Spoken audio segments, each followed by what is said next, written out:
할렐루야. 오늘 예배 가운데 나오신 여러분 모두를 주님의 이름으로 환영하고 축복합니다. 우리 앞에 있는 분들과 함께 인사 나누시겠습니다. 함께 예배함이 기쁨입니다. 아멘. 이런 이야기가 있습니다. 커피 한 잔을 마셔도 귀족처럼 마시면 귀족이 되는 것이고, 거린처럼 마시면 거린이 되는 것이다.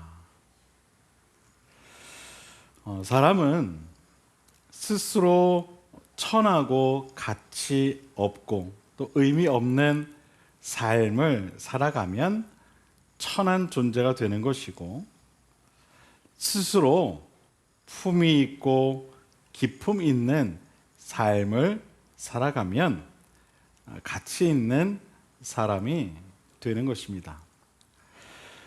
즉, 자신에 대하여 스스로 어떤 평가를 내리면서 살아가느냐에 따라 그의 삶의 가치가 달라진다라는 말입니다.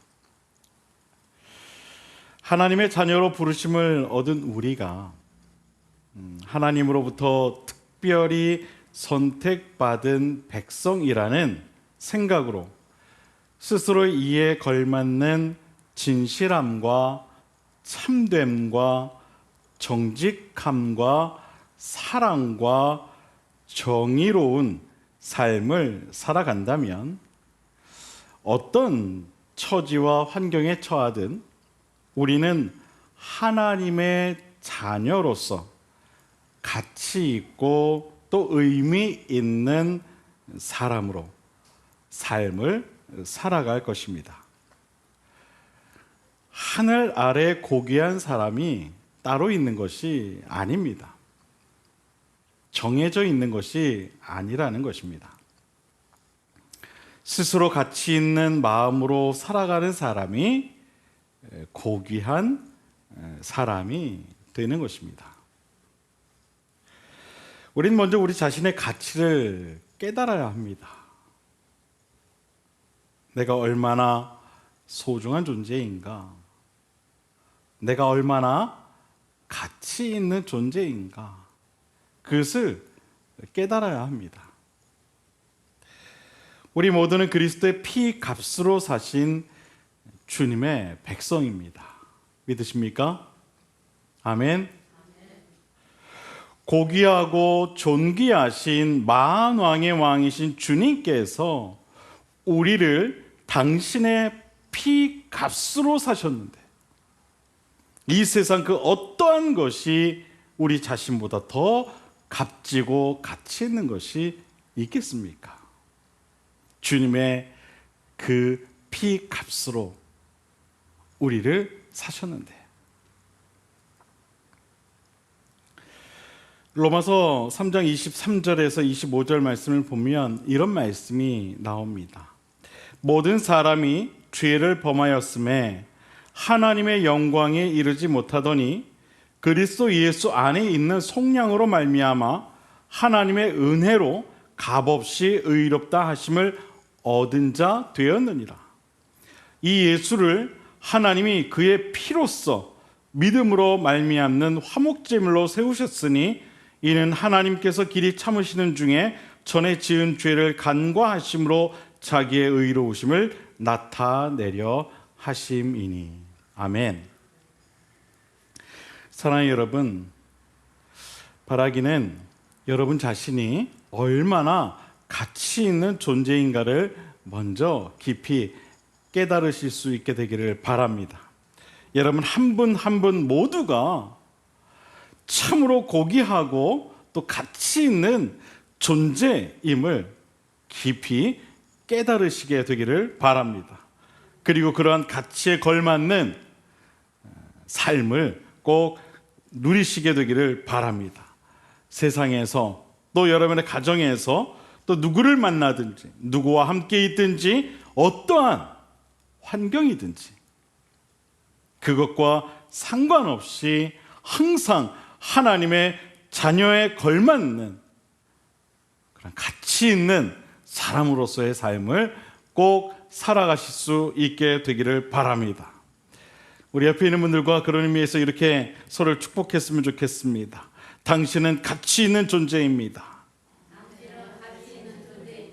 할렐루야. 여러분, 이것이 우리가 세상 속에서 그 누구보다도 더욱 고귀하고 가치 있는 삶을 살아가야 할 이유인 것입니다. 주님이 우리를 그렇게 여기셨기 때문에, 우리를 그렇게 가치 있는 존재로 삼으셨기 때문에 우리 이 사실을 꼭 기억하고 가치 있는 삶을 살아가야 할 것입니다. 그러한 삶을 꼭 살아가시게 되기를 바랍니다. 아멘. 모든 인간은 누구나 행복을 추구합니다. 하나님을 믿는 성직자와 평신도, 하나님을 믿지 않는 세상 사람들도, 나아가 범죄자라 할지라도 행복하기를 원합니다. 범죄자들은 행복을 정상적인 방법으로 얻으려 하지 않고 잘못된 방법으로 얻으려고 하다가 죄를 짓게 됩니다. 행복을 향한 욕구는 인간의 마음 깊은 곳에 내재해 있는 본능적인 것입니다. 그렇다면 행복이란 무엇일까? 아주 오래된 영화 가운데 여러분이 잘 알고 있는 바람과 함께 사라지다라는 영화가 있습니다.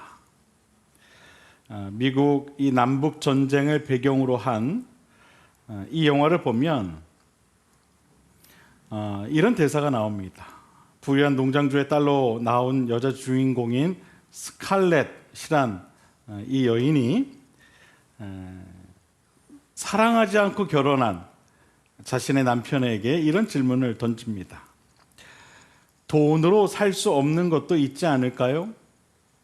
사랑이라든가 행복이라든가 이런 질문을 던집니다. 그때 그녀의 남편 역인 버틀러란 남자가 이렇게 대답을 하죠. 돈으로 살 수 없는 것도 있지만 비슷한 것은 살 수 있지 않을까요? 이렇게 대답을 합니다. 비슷한 것. 하지만 영화의 결론은 이렇게 나죠. 돈으로 사랑과 행복 비슷한 것을 살 수 있다고 답했던 버틀러는 자신이 그토록 사랑했던 스칼렛의 그 마음을 끝내는 얻지 못한 채 죽음을 맞이하게 됩니다. 사람들은 이처럼 재물을 마치 행복의 척도로 여기며 살아갑니다. 재물이 있으면 무엇이든지 다 할 수 있을 것으로 여기며 살아갑니다. 그렇다면 정말 돈이 행복의 척도일까요? 세상 사람들이 말하는 것처럼 돈이 많으면 뭐든지 다 할 수 있을까요? 여러분 표정이, 목사님 저희들은 돈을 그렇게 많이 가져보지를 못해가지고 잘 모르겠는데요. 다들 그런 표정인 것 같아요. 목사님 돈 좀 많이 가져봤으면 좋겠습니다. 그래야 알 것 같은데요. 뭐 이런 표정인 것 같아요.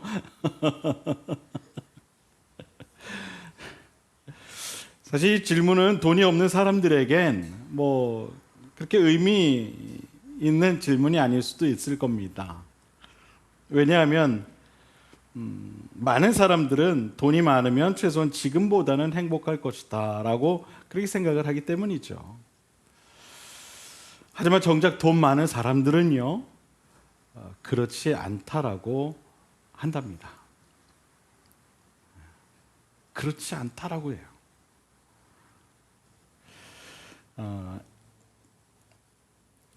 제가 이런 말씀을 드리면 목사님 그거는 배부른 소리죠.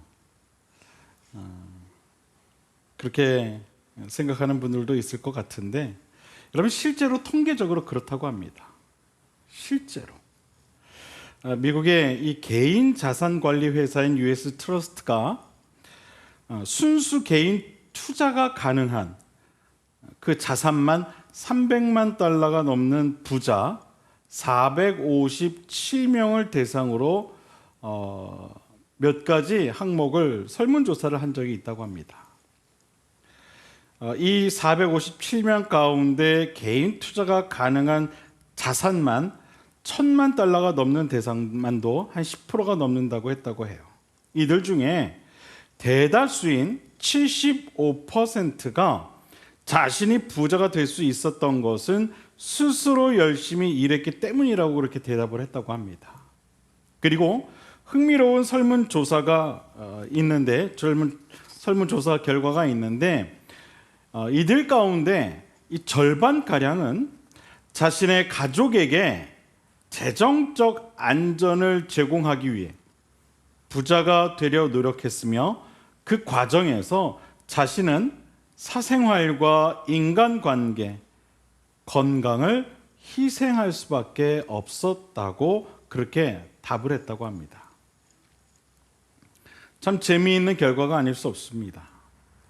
자신들이 소중하게 생각하는 이들을 위해 그토록 열심히 일을 하며 재산을 모았지만, 결국 그들은 자신들이 그토록 소중하게 생각하는 이들과의 행복한 시간을 포기해야만 했으며, 또한 자신들의 건강까지도 잃어버리고 말았다라는 것입니다.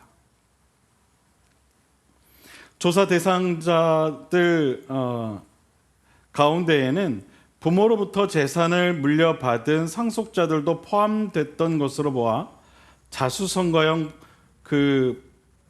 부자 대다수는 돈을 버느라 자신의 개인 생활을 즐길 여유가 없었으며 인간관계와 건강이 훼손됐다고 생각해도 무방할 것입니다. 그런데 재미있는 결과는 또 있습니다. 조사 대상자들 가운데 절반 이상이 지금 하고 있는 일에서 물러난다 해도 제2의 직업을 찾거나 새로 창업해서 일을 계속 하겠다고 말했다는 것입니다. 돈 없는 사람들은 부자만 되면 일을 하지 않고 쉬면서 즐기고 싶다고 생각하지만, 정작 돈 많은 사람들은 계속 일하고 싶어 한다는 것입니다. 영국의 출판 재벌이자 저자인 펠릭스 데니스는 그가 쓴 책에서 부는 끊임없는 불만족을 낳는다라고 했습니다. 그는 큰 부는 일정 정도의 부조화와 신경증을 제공하는 것이 확실하다며, 재산을 어떻게 모으고 보호할지 스트레스와 긴장을 느끼지 않는다 해도 부를 얻는 순간 불가피하게 죄책감을 가져야 한다고 지적했습니다. 데니스는 부자들은 부를 나누라는 성가신 요구를 끊임없이 받기 때문에 어느 정도 세상과 절연하고 싶다는 생각을 하게 되며, 이 결과 약간의 편집증을 갖게 된다고 했습니다. 아울러 부자들이 믿을 수 있는 사람은 부자가 되기 전부터 알았던 사람뿐이라고 그는 덧붙였습니다.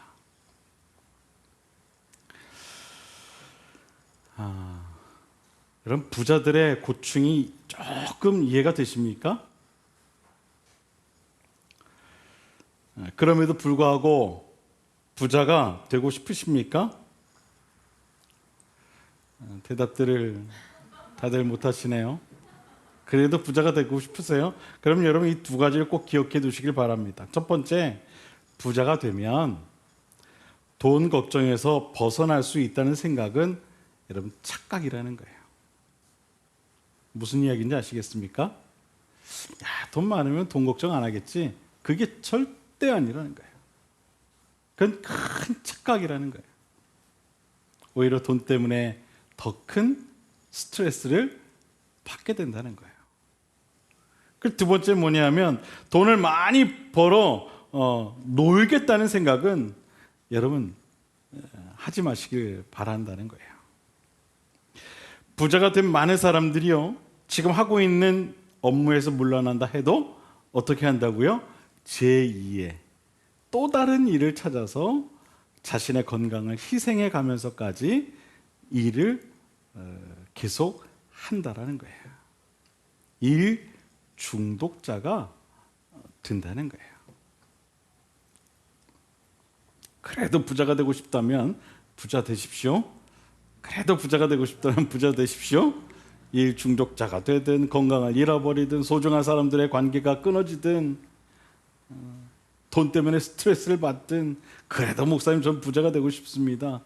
그럼 부자 되십시오. 다들 대답을 못 하시는 것 같아요, 이제.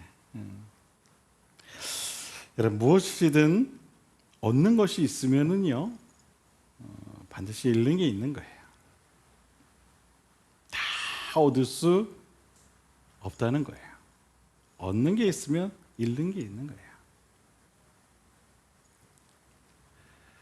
행복은 물질이 결코 아니라는 겁니다. 행복은 어떤 조건이 아니라는 거예요. 행복을 어떤 조건에서 찾으려 해서는 안 된다는 겁니다. 행복은 내가 살아가고 있는 지금 이 순간, 바로 여기에 있는 것입니다. 행복을 먼 곳에서 찾으려 해서는 안 된다는 겁니다. 지금 이 순간 나에게 있는 것으로 만족하며 감사하는 자에게 행복은 찾아오는 것입니다. 사도 바울께서는 자신의 형편에 대하여 이렇게 이야기를 했습니다. 빌립보서 4장 10절에서 13절까지 말씀을 보면, 내가 주 안에서 크게 기뻐함은 너희가 나를 생각하던 것이 이제 다시 싹이 남이니 너희가 또한 이를 위하여 생각은 하였으나 기회가 없었느니라. 내가 궁핍함으로 말하는 것이 아니니라. 어떠한 형편에든지 나는 자족하기를 배웠노라. 나는 비천에 처할 줄도 알고 풍부에 처할 줄도 알아. 모든 일, 곧 배부름과 배고픔과 풍부와 궁핍에도 처할 줄 아는 일체의 비결을 배웠노라. 내게 능력 주시는 자 안에서 내가 모든 것을 할 수 있느니라. 아멘. 저는 이 사도 바울의 고백이 저와 여러분의 고백이 되기를 바랍니다. 주 안에서 기뻐하는 삶.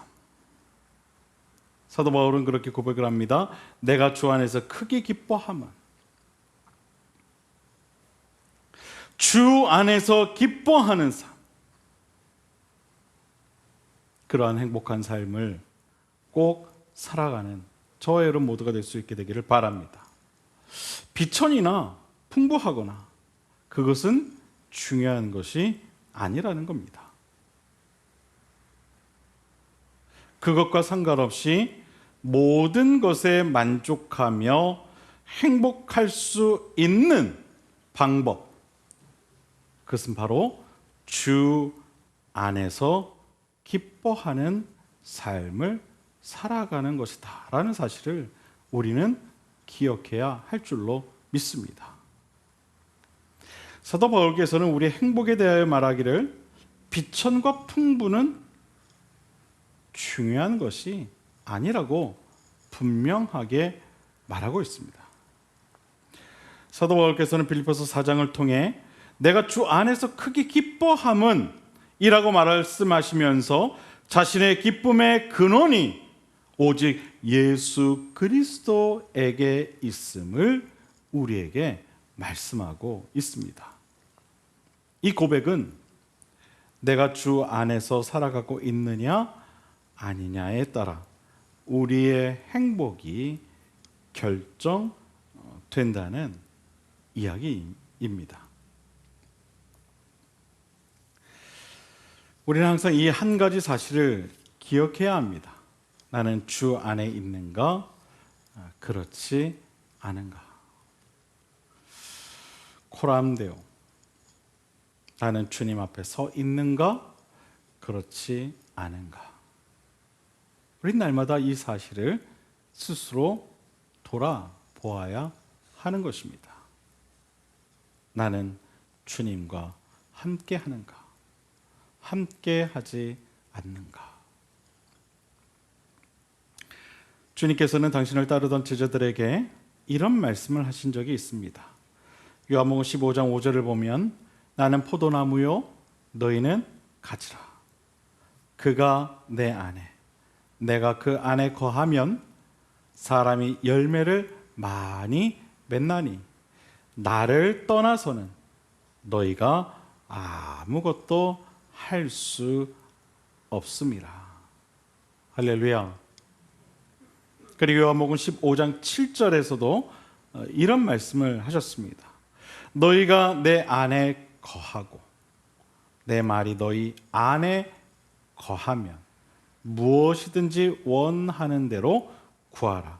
그리하면 이루리라. 아멘.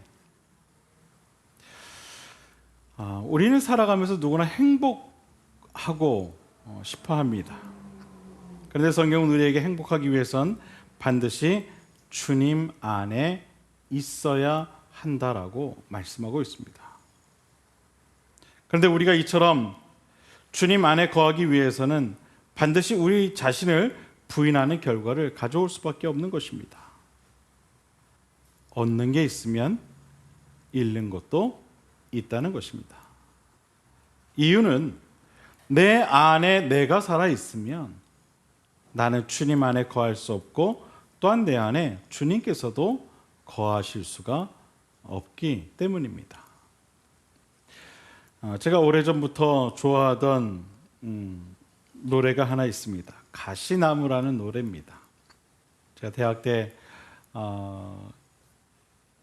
이 노래를 부른 분이 하덕규 집사님이신데 그분이 저희 캠퍼스에 오셔서 공연을 하신 적이 있어요. 그때 이 노래 불렀는데 얼마나 큰 감동을 받았는지 몰라요. 그 가사를 보면 이렇습니다. 내 속엔 내가 너무도 많아 당신의 쉴 곳 없네. 내 속엔 헛된 바램들로 당신의 편한 곳 없네.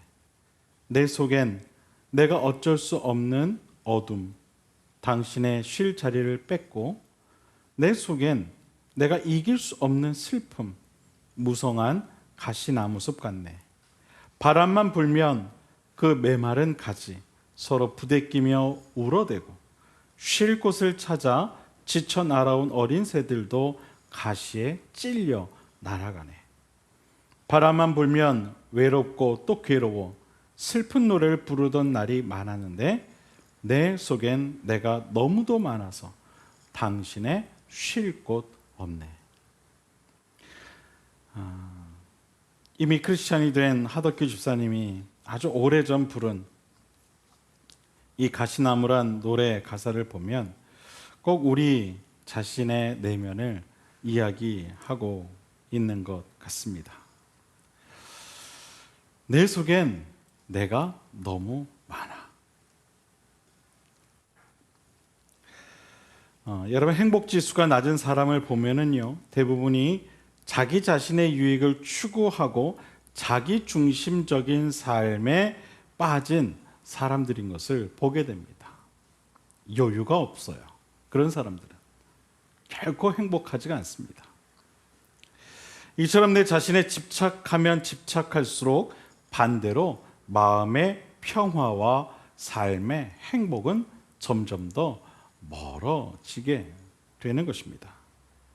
오히려 내 자신을 십자가에 못 박고 내가 주님 안에 또 주님께서 내 안에 사시도록 할 때 우리는 마음의 평화와 삶의 행복을 누릴 수 있게 되는 것입니다. 사랑하는 여러분, 바라기는 여러분 모두가 오직 주님 한 분만으로 행복한 그런 삶을 살아가실 수 있게 되기를 바랍니다.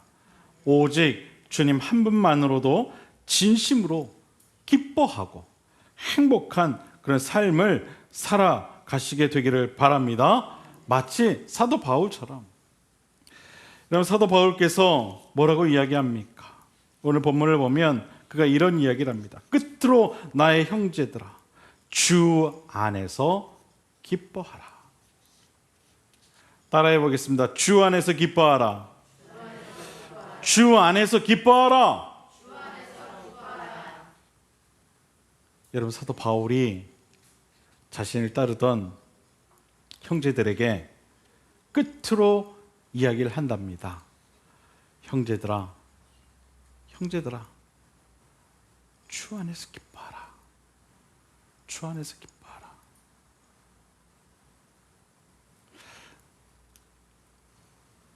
너희에게 같은 말을 쓰는 것이 내게는 수고로움이 없고 너희에게는 안전하니라. 그러니 너희는 주 안에서 기뻐하라.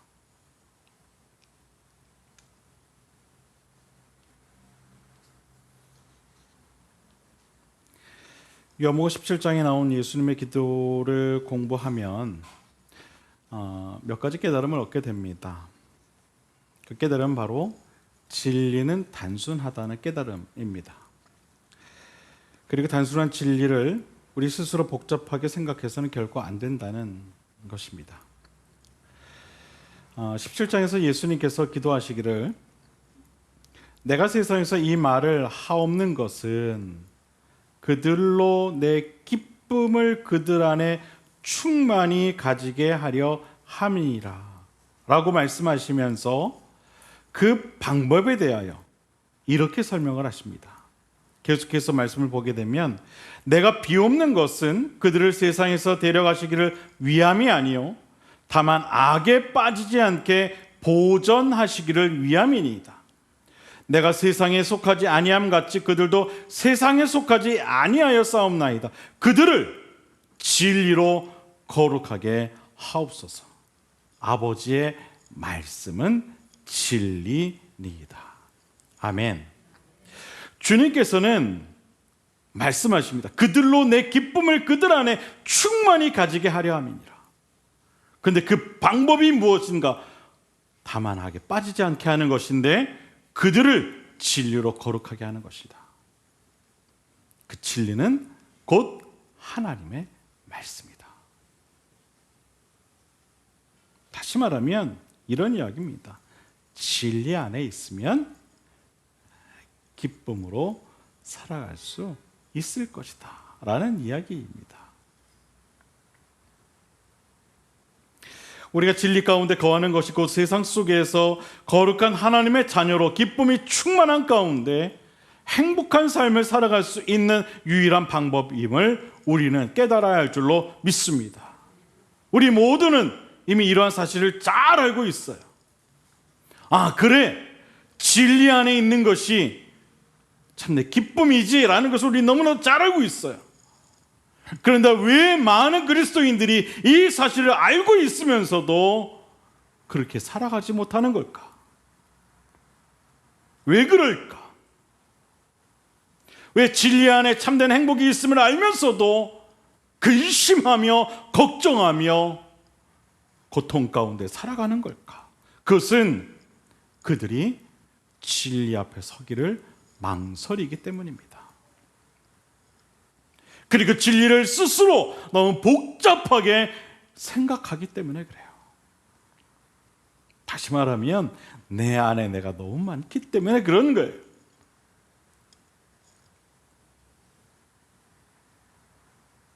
주님께서는 우리에게 진리를 설명하실 때 복잡하게 설명하지 않으셨어요. 그들을 진리로 거룩하게 하옵소서. 아버지의 말씀은 진리니이다.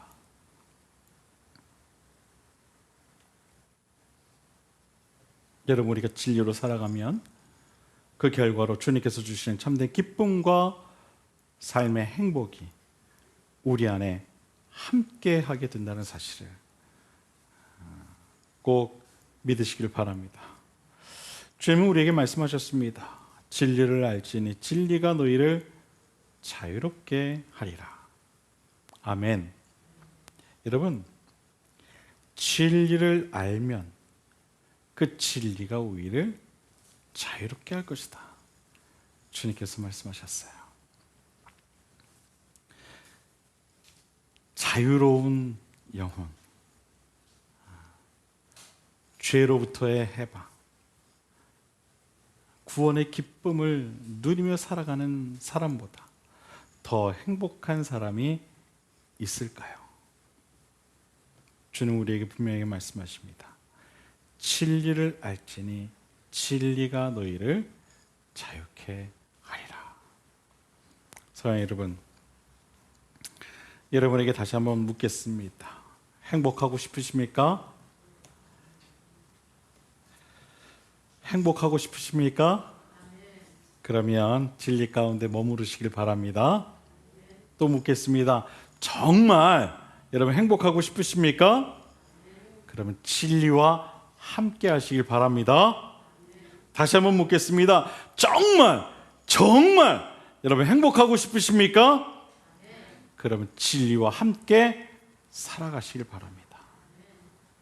그러면 우리 주님의 평강이, 우리 주님 주시는 참된 기쁨이, 삶의 행복이 여러분 가운데 함께 하실 것입니다.